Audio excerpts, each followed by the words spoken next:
Wildlone Wilderness is an epic level. It starts out similar to the Don't Look Back level in the first game, with the countdown platforms, which, similar to the first game, the numbers show how many times they'll let you jump before they explode, and you'll ride balloons. It's kind of a ripoff, but at least it's not completely insulting, and it's only part of the level. After that section, you'll see a much larger shaft with countdown platforms and wind currents that Baby Peach can help you get up. It also has something that's kind of a split path. Float to the top of the shaft to reach a shortcut, or go through another more challenging part of the level. There is also a kangaroo portion, which is optional, and if you don't know by now, the kangaroo can jump very high. In the room after the split path room, there will be more split paths. And at the end, you reach a night portion where you ride Lakitu's clouds up to the goal. That's already cool, but there are wind currents that can push your cloud, which can speed up or slow down your cloud, which is cool. It's not as annoying as it sounds. You're probably wondering, why is it this high? Simple, the atmosphere. It is just grand. Sky Sands. This level is absolutely sweet. With Kirby's Air Ride's good level design, this is a formula for a good level. Sky Sands has some nice mechanics to it. It starts out normal, but once you get 15 seconds in, you start to go through a tunnel. When you exit the tunnel, you reach an area where you have the option to go through an alternate passageway above you, and some spinning level parts that will speed you up or slow you down. Then there will be some sharp turns with sand currents in them, and after a little bit, you get to an area where you are shot up some ledges, which feels so good. You get to these dead tree areas, which don't slow you down that much, but are fun to break, and avoiding pillars falling on you, and use some as gliding points in the final stretch of the track. Again, a complete track. Unlike Dusty Dunes Galaxy, which felt a tiny bit boring at times, and at times a bit lazy, Sky Sands is just atmospheric, and it doesn't look like they're running out of ideas in any way. Unless I forgot about something, I still love this. Agrabah. Now, I'm only going to talk about how it plays in Kingdom Hearts 1 and 2. In Chain of Memories, because the card types always make the same room, it's not that much different. In 3 5 Over 2 Days and Recoded, it's pretty much the same area as in the original with nearly nothing else to it other than the Cave of Wonders designs. Agrabah really does give you the feeling of being in the movie Aladdin. I'm going to talk about it in the first game first. One thing I like is that it has a lot of buildings that you can jump on. But the best part is the Cave of Wonders because of the story and how it has more platforming segments and obstacles you need to avoid. And not to mention the flooded basement where you'll hit the statues to make platforms move. I still don't understand why it doesn't destroy the cave, which is something that they should know. But still, it's an epic level. And I did hate the fight with Jafar as much as everyone else does. It's pathetic, but I like the platforming in this fight. In Kingdom Hearts 2, Agrabah is not as cool as it is in the original because it doesn't have as much platforming, but it's not bad. It has the Cave of Wonders, which has some challenges in it, such as destroying the Heartless while the platforms disappear. Sand-swept ruins are a good portion because you ride the magic carpet in it, and escaping from the ruins is pretty insane. The fight with Jafar, yeah, I'll agree that one is pretty pathetic, which is another reason why I like it in the original Kingdom Hearts better. Oh my gosh, I love Shamar. Like the rest of the game, Shamar looks incredibly realistic. Like I said in my underused types of levels list, I love foreign stuff. This really does feel like you're in another country.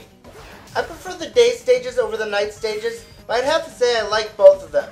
You go through towns and ruins while in it, though that's nothing special for this list. In the daytime level, you must go through some sharp turns, make your way through a sand current, then you go into the town.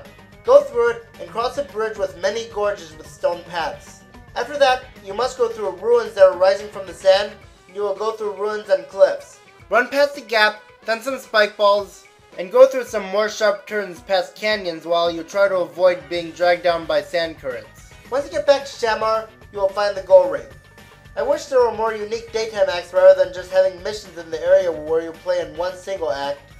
I'll admit, that's the problem with this game.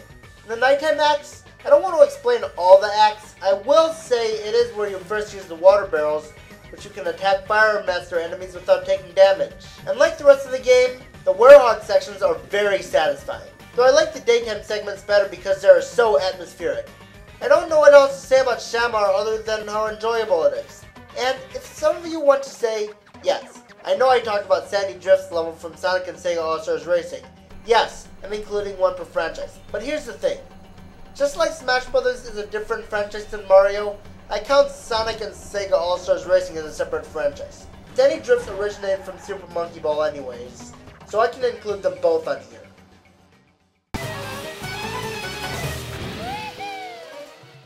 Angry Aztec from Donkey Kong 64. What can I say about it? This is the level where you unlock Tiny Kong and Lanky Kong. 2 Kongs in one level, that is sweet! There are a lot of puzzles in Angry Aztec too.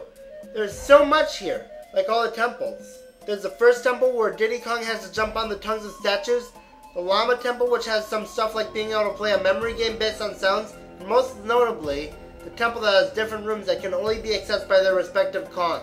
These rooms are quite creepy, with the disturbing music and the design of the level which is dark, but not frustratingly dark like Frantic Factory. And with Angry Aztec's beautiful atmosphere, that makes it greater, and the music is just awesome. I put it way too low on my top 15 desert themes list. Some other points of interest are how you use Diddy Kong to fly through the totem poles and race a bird, an enemy gauntlet, and the Beetle race. But overall, the level is just greatly designed. If there's one thing keeping it from being number 1, it's the same problem with the whole game has. It's easy to get lost because of how overexpansive it is. Well, and how dark some of the other temples are. Alright, let's do what you were all expecting. Number 15, Mushroomy Kingdom. Number 14, An Oasis of Magic. Number 13, Sandy Drifts. Number 12, Route 228. Number 11, So Refined. Number 10, Cactus Point. Number 9, Dusty Dunes Galaxy. Number 8, Gold Rush. Number 7, Sand Ocean. Number 6, Wild Blown Wilderness. Number 5, Sky Sands. Number 4, Agrabah. Number 3, Shamar. And number 2, Angry Aztec. Oh yeah, oh yeah.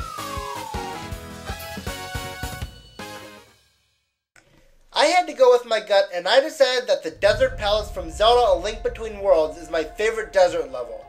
I love the Desert Palace. I don't know what to say about it as to why it's my number 1 choice. I guess it's just a design choice.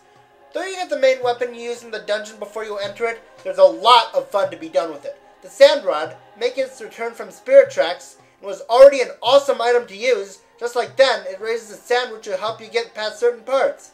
You can create platforms to walk on, but sometimes it raises them too high for you to walk on, and yet it's better with Link's ability to turn into a drawing. Turning into a drawing to walk on the side of a sand wall. That's epic! There's one part where you'll have to move a statue out of the way of arrows so that they can fire at the switch, so it can repeatedly turn certain platforms on and off, and you'll pull some switches to fill some rooms with sand, giving you more Sand Rod fun. Even though the Sand Rod is the main item used in the dungeon, here you get the Titan's Mitt, which, if you're a huge Zelda fan, you'll know that it grants you the ability to lift large boulders. Another thing is how the dungeon is located in high roll rather than low roll. It's just that the boss is in low roll. I don't know why, I found that to be cool. Speaking of the boss, Zaganaga is a good boss fight. You fight him on platforms above a giant quicksand pit, and to damage him, you need to use the Sand Rod to raise platforms in order to attack him. It's nothing special. However, the area layout is what makes this boss a good way to end my favorite desert level in video games.